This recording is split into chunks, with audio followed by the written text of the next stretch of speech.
I'm here today to give you a little bit of an update on what the new Labour government might mean for dentists in respect of taxation legislation and all the things relating to that and how it might impact your future financial planning.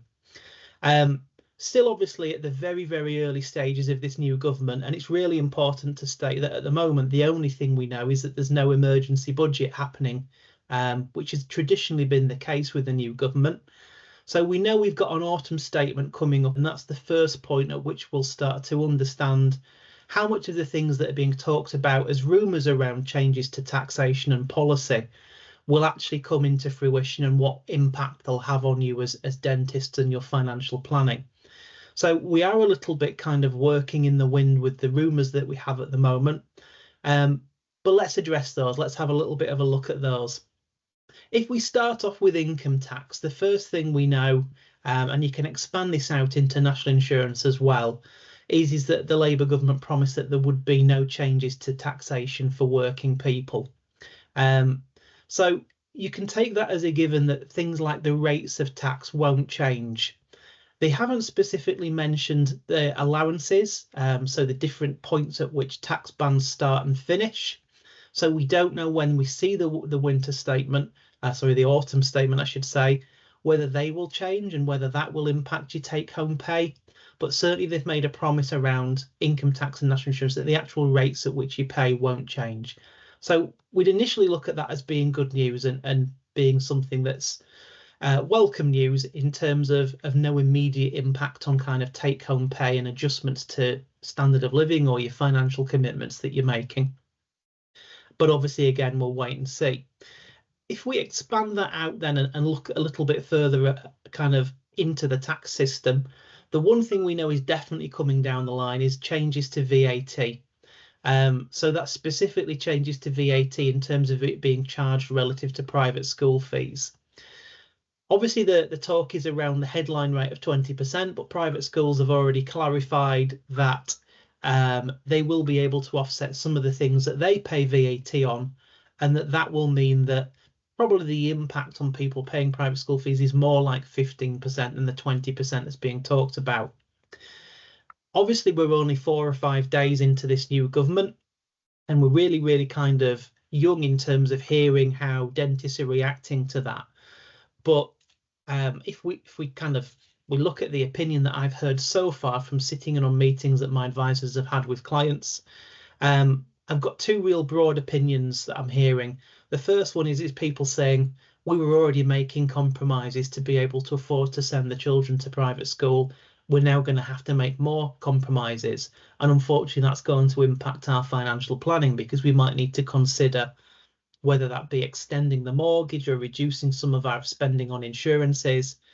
And obviously that's not an impact that we want to see as kind of trusted financial planners for clients, is people putting their own financial future on the back burner and potentially limiting the points at which they can retire, their ability to save for the future, their ability to protect themselves.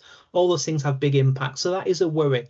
And I would really encourage anybody who's having those thoughts to get in touch and really discuss that with a specialist to make sure that you understand rigorously from all angles the potential impacts of making any of those kinds of changes. The other side of it that I've seen on school fees so far is people saying, actually, it's prompted a conversation with grandparents, and the really good news around that is that grandparents are willing to help out and cover some of the difference. And that's great because that might also have some benefits for inheritance tax planning for the grandparents. But I would really, really urge that people having those conversations with grandparents and grandparents who are being willing to support with those things do so, firstly, having discussed things with a financial advisor who's got a good understanding of the implications of gifting money away and what it does in terms of the rules around inheritance tax, because there are some limitations with that. So that's a really, really big one around VAT and private schools. We've kind of covered what we know, and we need to kind of start to move into the realms of what we don't know. And the only hints we can take from the realms of what we don't know are around the areas that the Labour government haven't mentioned as being areas they're not going to touch. So the areas that they haven't already made promises to leave alone. And that primarily points at wealth taxation. So when we look at that, there are some key ones that jump out. And the first one is capital gains tax. It's not something that many dentists will be particularly familiar with.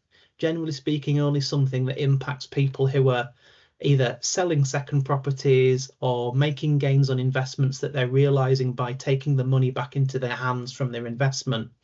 But something to be wary of is lots of people plan using something called a unit trust account that has a feeder option that actually automatically every 6th of April passes some money across into a linked ISA. And if we do see changes to capital gains tax, it's likely that people having that automatic ISA changeover every 6th of April will potentially start to see some tax consequences as a part of that. So should we see capital gains tax changes as part of the autumn statement, I would say it's a really important thing to jump on reviewing investment portfolio and tax efficiency very, very quickly, given that we're likely to have notice of it changing the following 6th of April. So typically with these things, you get 4 or 5 months notice. So definitely, I would expect to see some changes around capital gains tax. And that would be an immediate consequence that we would think of is potentially those with lucky enough to have invested savings having some tax implications the very next tax year. If we spread that out to the other wealth taxes, I think everybody expects to see some changes to the inheritance tax rules. Obviously, it's one of the ones that's really, really disliked by the population in general because it's a third level tax. Obviously, the point at which you pay inheritance tax, you've paid your income tax on your earned income, you've paid your capital gains tax, or your savings tax on the money that you've saved through your career, and at the point that you actually finally get to retirement and you sat with all your assets around you, you look at it and you go, they're going to take another big fat slice off this for me to pass this on to my loved ones, and that's quite distasteful. So inheritance tax is one where it's a massive income earner for the revenue. It was over £7 billion last year. Apparently, it was over £700 million raised in May alone through inheritance tax. So it's an area where you would look at it and say, if they're not mentioning to promise that they will leave it alone, that I would look at it and think, yeah, it's highly likely we'll see some changes because it's a good money earner. And that could be painful for practice owners. It could be painful for people who've inherited themselves from their parents in the past who are now looking how they pass that on to their children. And it's one of those things where I'd say, if it's something you're thinking about and you're worrying about, don't sit and wait to see the changes.